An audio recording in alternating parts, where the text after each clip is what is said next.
From the pages of Official Wrestling May 1983, we open a forgotten treasure chest from one of the most transitional periods in the history of professional wrestling. A world where kayfabe was still ironclad, territories ruled supreme, and every issue of a wrestling magazine felt like gospel from the squared circle. The cover of this issue is a time bomb of intensity, splashed with the hard sell of Wrestler of the Year honors, Bruno Sammartino's continued relevance, and a cryptic warning about the Riot Maker, Marshall Bovey. We're barely past the contents page when the magazine begins layering bombast and nostalgia, complete with dense blocks of type, faded action shots, and grainy photo layouts that ooze authenticity. Hulk Hogan, still ascending to mythic status, gets top billing in the year that promises wild turns and even wilder feuds. Meanwhile, readers are invited to place bets on who will rise or fall in the chaotic landscape of '83. The issue tosses in a beauty ad so out of place it becomes charming, promising a miracle facial strip that lifts out years of shame in seconds.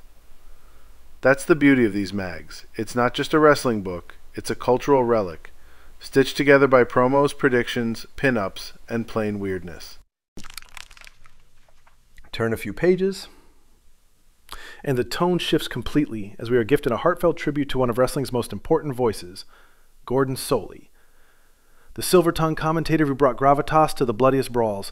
In a landscape of screaming promos and hyperventilating announcers, Solie was the calm in the chaos. Referred to as the Dean, Solie receives a reverent salute as the man who helped elevate Southern territories into television staples.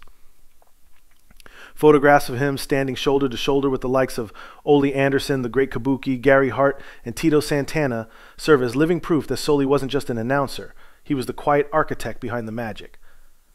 Then the magazine shifts into one of its most emotionally charged features, the tale of Chief Jay Strongbow and his brother Jules. After years of retirement, Jay returns not for glory, but to defend his family's honor. When Jules is brutally attacked in the ring by a man so violent his name was allegedly censored by the magazine, Jay can no longer stay silent. He trains, he transforms, and together the Strongbows forge a bond that leads to World Tag Team Gold. The story is told like folklore, and it lands with emotional impact.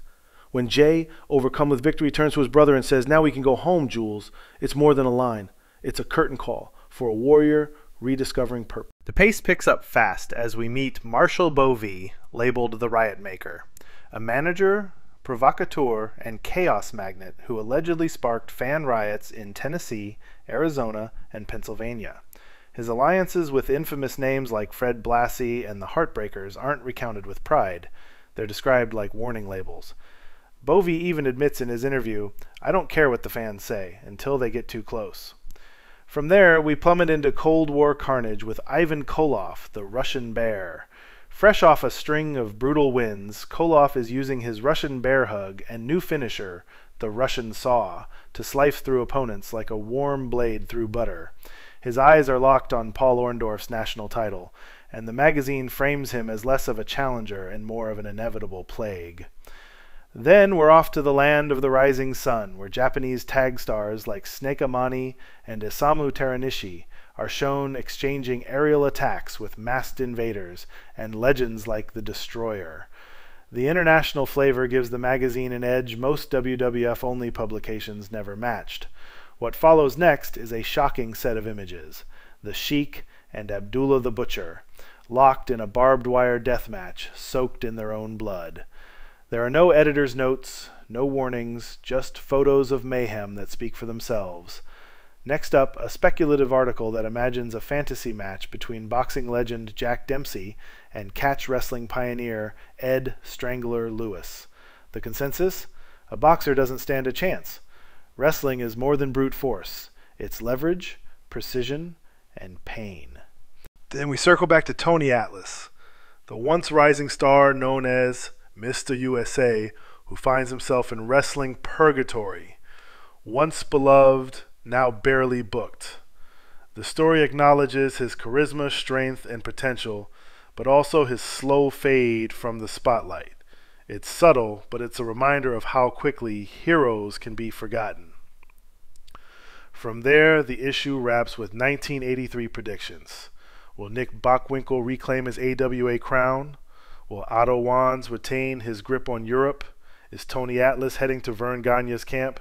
No one knows for sure, but the speculation is glorious.